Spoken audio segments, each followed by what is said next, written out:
Hey, welcome to the Book Clique. My name is Tim. I'm an author, but what I'm also doing on this channel is interviewing other authors. I want to be able to talk to some indie authors and help spread the word about their books, get their books out there so more people can find them. So in this episode, I'm going to interview Diler Ertug, and we're going to be talking about her fantasy book. It's called The Killsmith of Etherdeign. So let's get right to it.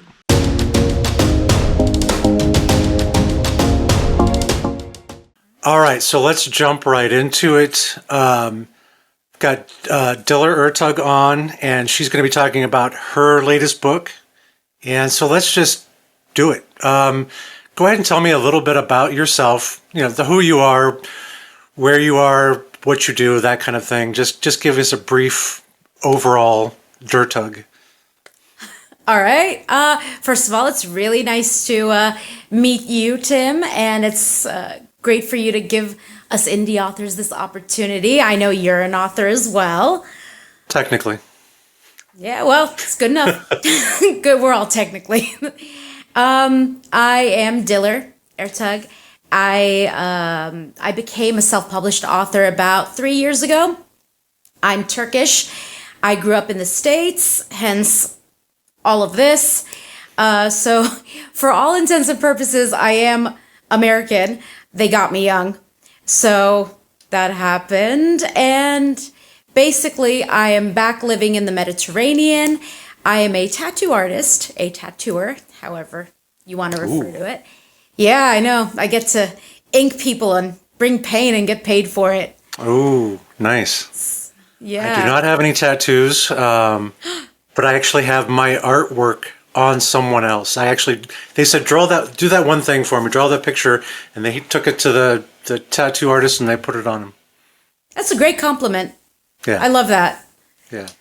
I was always a doodler and drawer and all that, but so yeah, that's cool that to do it myself for the first time, that would have just been so scary. Question for you.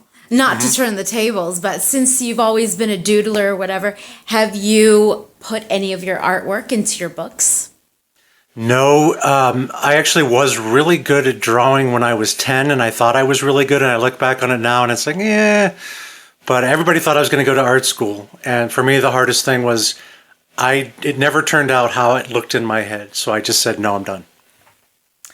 That's a shame, though. Think on it. I mean, if only we had the time, right, to do everything for our books. Oh, yeah. Well, speaking of books, tell me about your book. What's the title? It's already released, correct? Yes. I'm actually, well, before I get ahead of myself, I have my book right here. Ooh, nice. Thank you. It's The Killsmith of Etherdeign. That's my baby, the firstborn. And it's a child of the pandemic. Oh. Very cool. Yeah. Now, what I'm going to do, too, is put the link to that book down in the description so that if anybody wants to be able to access it, I'll even throw up an image here so you can see the book a little closer. But yeah, all the details are going to be available in the video, and hopefully people will be able to check it out and order it, and you'll make lots and lots of money. Oh, yeah. But, you know, here's the one thing that everybody hates, and that's the dreaded blurb. What's your book about? I guess give me the 3 to 5 sentence brief outline, description, blurb, whatever you want to call it. All right. Well, blurbs are notorious nightmares, right? We know this, which is why I decided to pull a bitch move. I don't know if I can say that on YouTube, but I'm going to go ahead and say it. Sure. And I went with one simple tagline that reads, "Everything sucks and there are dragons." Every book can be made better with the presence of dragons. I'm sorry. Absolutely. And it's a fantasy trilogy. I call it a low fantasy trilogy. I'm actually going to start calling it, referring to it as a millennial trilogy. I am a millennial. I will be 40 this year. Yay. Yay. Yay. And I'm very interested in millennial rights. Okay. Nothing wrong with that at all. we're such a sad generation. Like, I'm not going to speak on behalf of the entire generation, but we just kind of got left behind, it seems to me. 1 foot in the analog world, 1 foot in the digital world, and trained for one, ill prepared for the other, save for the few who made it to the other side, and are rolling in YouTube money or what have you. Oh, yeah. All right, so we're considering this low fantasy. You said this is a trilogy. Is this the first book of the trilogy? This is the first book of the trilogy. Okay. It's actually 3 + 1. Okay. The main story is a trilogy, and what I'm working on right now and am about to publish in roughly 3 weeks is a side story that takes place just before the last book. Oh. Yeah. That sounds interesting. So there's going to be lots and lots to the entire world. I could have gone crazier. We can always go crazier. We can always go crazier. Right? I mean, if I had the luxury of having this writing thing be my full-time job, which is the goal, then we could go nuts. But such is not the case. We have to work for a living, so I try to keep it simple. I guess what's the biggest draw? Why should someone want to read your book? What's going to pull them in? Great question. I make the point about millennials because I think millennials, Gen X, Zennials, that's my target demographic. I really, like I said, I started writing this trilogy during the pandemic when we were all about to lose it. And I really just wanted people to have something fun to read. A fun escape, like the old animations and the old shows that we used to watch back in the 80s and 90s didn't need to get too complicated. It took you away, tugged at your heartstrings at the right moments. I wanted that nostalgic feel, and I've been very lucky enough to have people who've reviewed the book out of the kindness of their hearts and have actually pinpointed that. Okay. So that made me really happy. So you've got a fantasy, and most fantasies are usually serious tomes. This one's got some humor. It's a lot of humor. In fact, that's sort of at the forefront, I think. It's very important to me that even though we have our lows and our bits of drama interspersed, our serious moments, I do want it to be a fun ride. It does get more serious as we go along, but I make it a point to not lose humor. I guess to also open it up a little bit, if somebody's not familiar, if you were to compare this book, it's this meets that. It's, I don't know.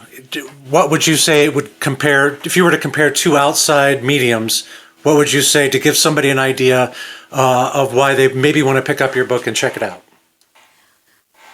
I'm not sure if I can say this. I used to refer to it as The Hobbit on crack, but hey, The Hobbit meets drugs. Which, considering the time frame that The Hobbit was. No, but are you familiar with The Flight of Dragons? Yes. Beloved animation and the books that it drew from. This trilogy pays heavy homage to The Flight of Dragons. It's a huge source of inspiration for me. Yeah, that's kind of what I was going to ask. Where did the idea for the book come from? I don't have the faintest idea. I love dragons. I love fantasy. I'm a huge Tolkien fan for 30 plus years. I mean, ever since I knew about Tolkien and all that was involved in the lore and his world, it's just been one sleigh ride into hell. A great hell. So it didn't come like fully imaged in your mind. It wasn't just a scene. It wasn't just, I want to tell a story with this kind of character. I was just kind of wondering, did you plot it out? Did you just start writing? They say that it's best to write about what you know, right? I took that sentiment to heart. So basically, I wrote about myself. I put myself in a situation and I thought, all right, I want a female character. I want a character who's on the cusp of 30 and who's about to lose it.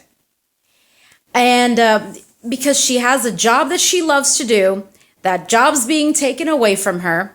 It's all in the book. And what do you do? I wanted a story that said, like, what happens when you do everything right and nothing like still works out? That's awesome. How long did it take you to write this book? You said from the pandemic, so how long did it take?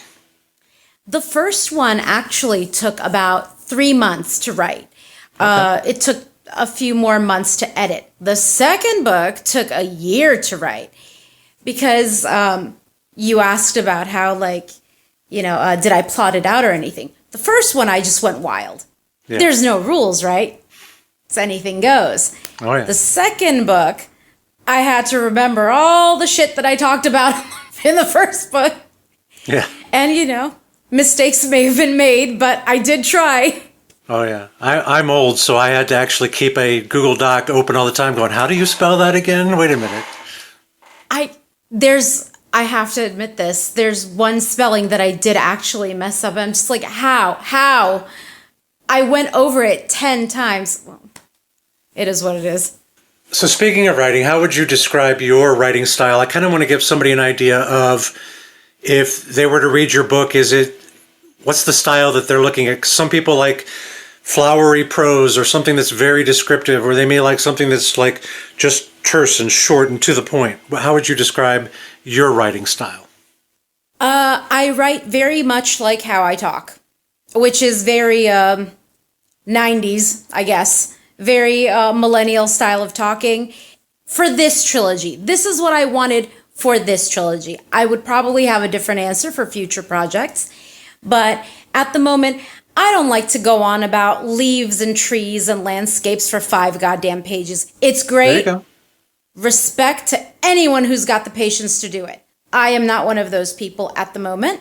So you leave it up to their imagination. This is not a cop-out. I really do love leaving things up to the reader's imagination so much that I've actually almost not described a lot of my characters. But you know exactly who they are by the way that they speak and interact with one another. This trilogy, at least considering the first book, is it in first person, third person, omniscient, narrative? What, I guess, because some people automatically love first person, they love third person. What's this book in? Third person. I mean, okay. We do break the fourth wall every now and again, ever so slightly, but not enough to be a deterrent, I think. No, it was kind of funny. I was thinking of that particular question, and I thought, there's also second person. And I'm like, I can't remember even a book in years that I could even say it was a second person narrative book. I don't react well to first person. No. I try to be better about that. I don't hate it, but it would never come to me automatically as a writer. Well, you know what's funny is this book, my book, I actually did in first person, and I did it on purpose because I'm not as well read in fantasy as I should be in order to write a fantasy book. So I said to myself, if I do this in first person from someone who is not experienced in this world, then if she gets it wrong, it's her fault, not mine. If there's a point to it, I can appreciate it. Yeah. But the problem with first person is that you have to be, without jumping into different points of views, you can't then describe what someone else did. It can only be what your character is seeing at the time. And so that's the hardest part for me is I couldn't introduce the other plots. I couldn't show the bad guys doing other things because she's not seeing that in my book anyway.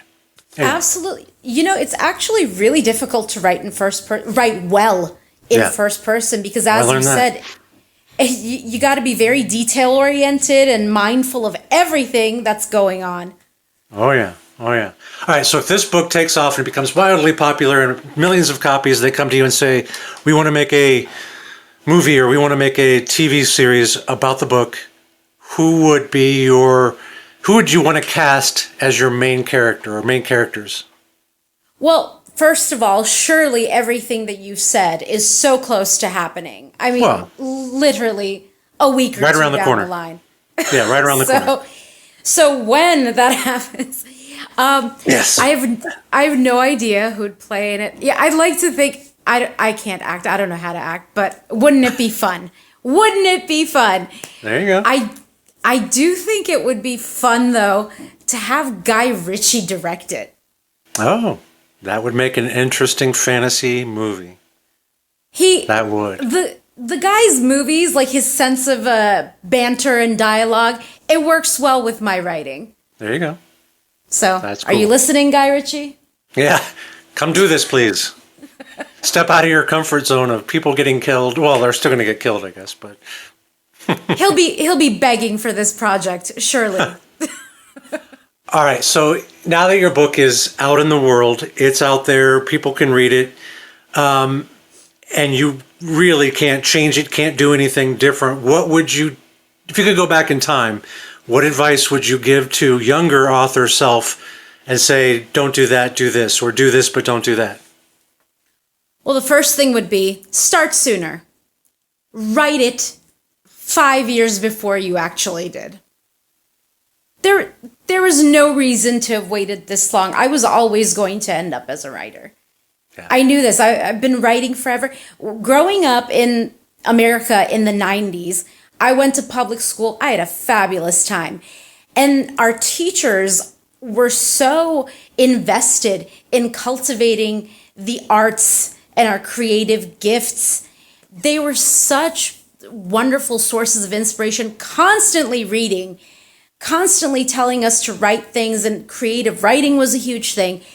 I just realized at 40, I was always going to end up here. Why the hell did I wait this long? No, yeah. But is there anything, though, from the book that you would change? Yes, I would actually. This is going to sound a little superficial maybe, but I haven't had the best of luck with covers. Well, you can always change your cover. I can, and I've realized that websites like Goodreads and whatever don't react well to that. So they just have all the old covers. There's things that you, no matter how much you research, you find out as you go along.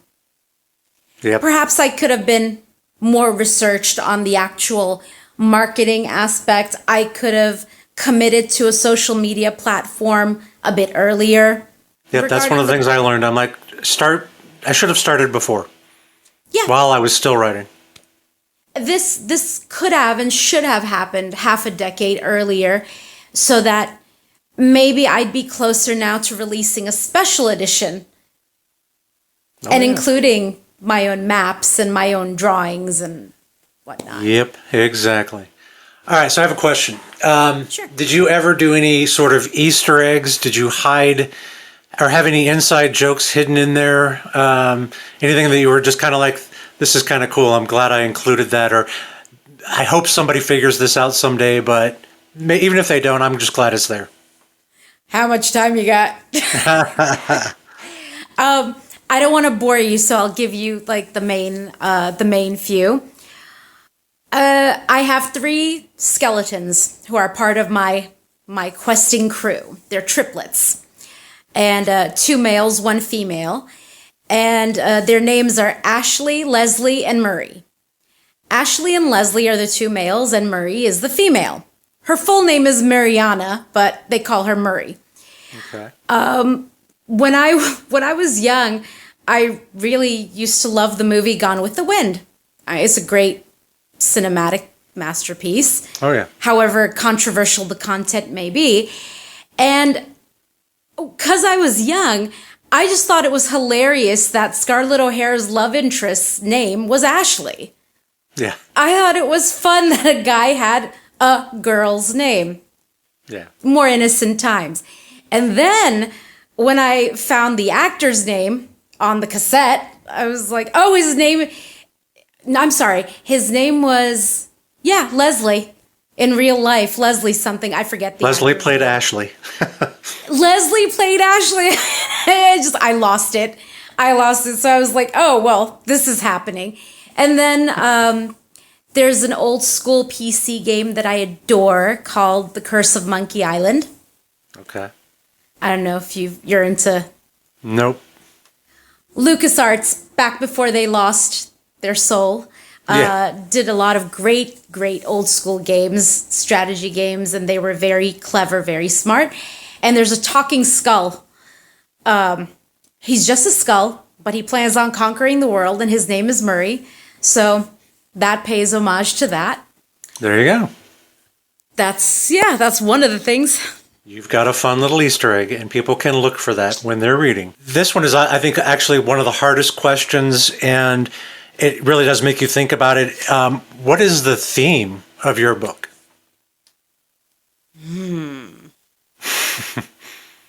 What is the theme of my book? I'm not sure if this is going to answer it correctly, but it's a hero's journey, essentially. The theme is good versus evil, but in a more, I want to say in a more digestible sort of way. Assuming that this would be the case, it would be your female main character, but is there a character that you would want to go out and have dinner with, you'd want to go out and have drinks with? And is there a character you would not in your book? I would want to go have drinks with her best friend in the story, who is the dragon. Yeah, that would be fun. And I would probably not want to go out and have drinks with my baddie, my villain. Ooh. It's tough to write villains. Well, the villains are heroes in their own mind. Exactly. You kind of have to go on an internal journey to get that vibe, Oh yeah, that's why I say it's always really hard to argue with writers, because writers will see it from their point of view and your point of view. They will be able to I know exactly what you're going to say next, because this is what my character would probably say next. Exactly. It's a lot of fun. We always have to do research for our books, and fantasy is no exception, even though you're making up a lot of stuff. Was there anything that you learned while doing research, an interesting fact that you didn't know before you started? I learned that there are actually tons of definitions out there for dragons per se, worms, wyverns. I took them to be a bit more malleable. I needed them to be a bit more malleable, so I gave them my own definitions, if you will. Obviously, I could be more learned regarding geography. Okay. Which is an unending source of vexation for me. I mean, call a plateau a plateau. No, you got to describe these things. And I just find myself reaching for words. I'm like, the thing, the thing that's there. He went over to the thing at the place. There you go. Just funny, because I'm always eating. But do you have any favorite snacks to enjoy while you are writing your books? The Nutella and sadness. Nutella and sadness.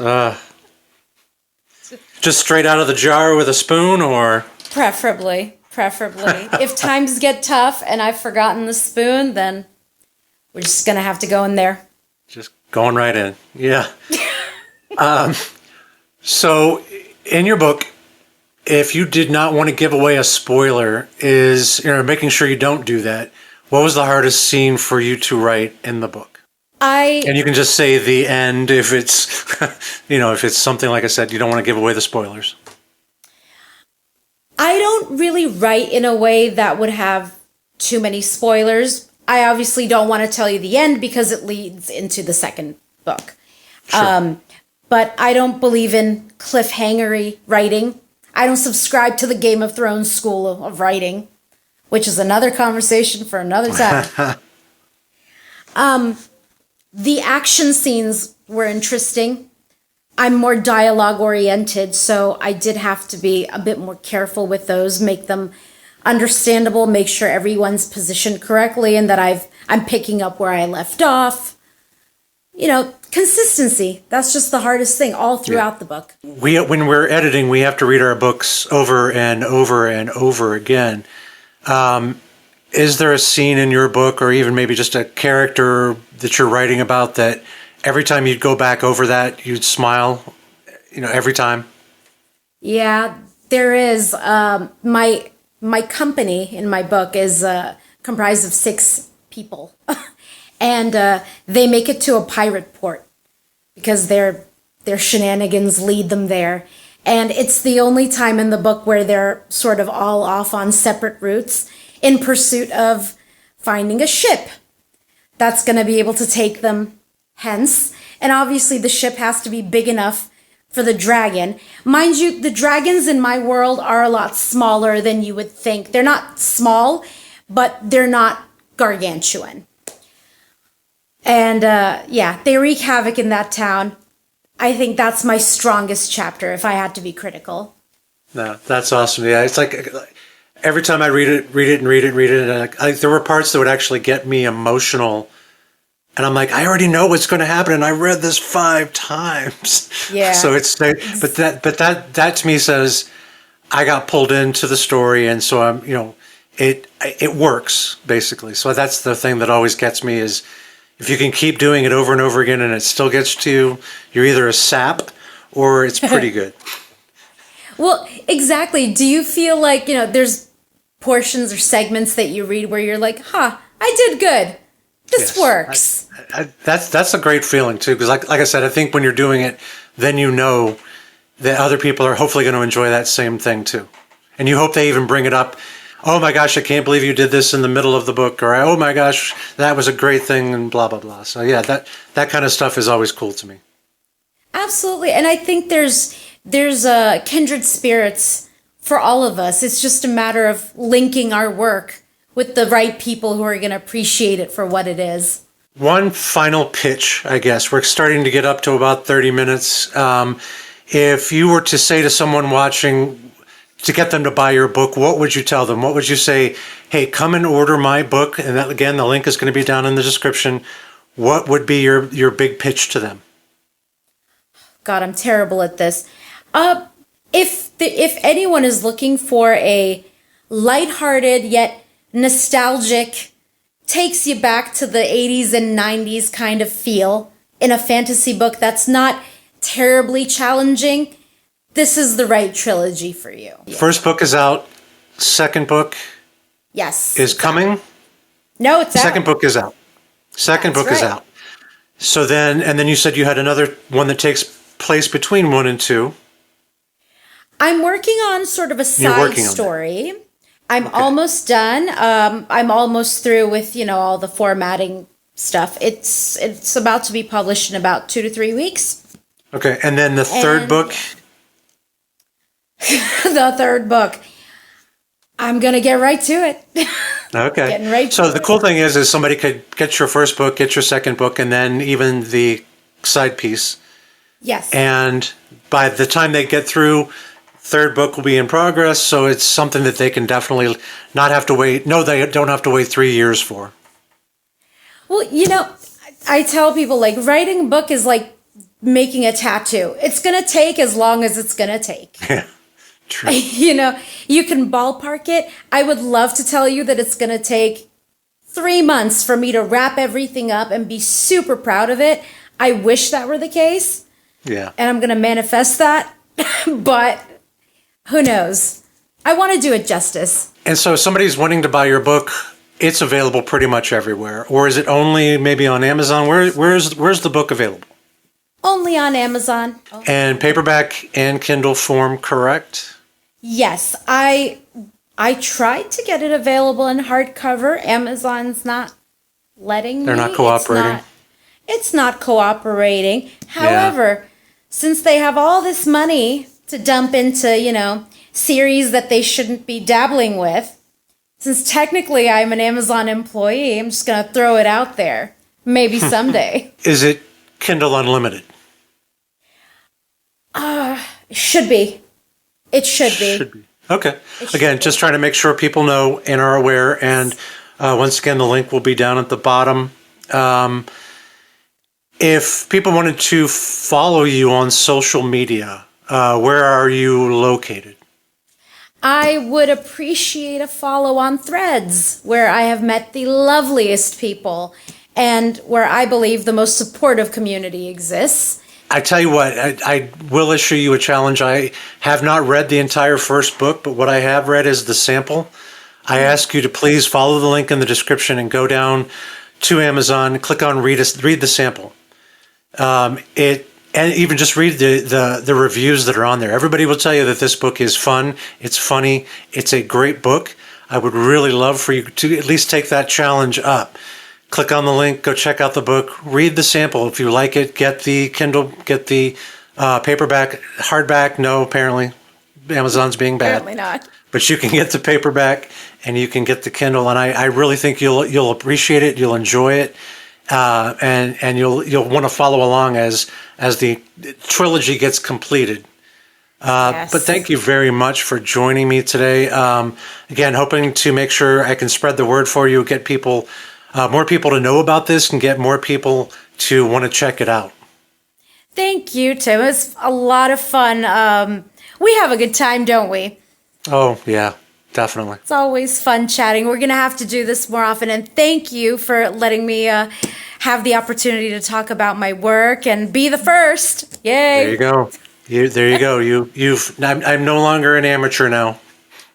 That's right. And I do look forward to more conversations. I know a lot of indie authors are going to be very appreciative of this opportunity. Yeah, absolutely. Stay tuned to the channel. Subscribe if you can. Leave me some comments down below if you've got any questions.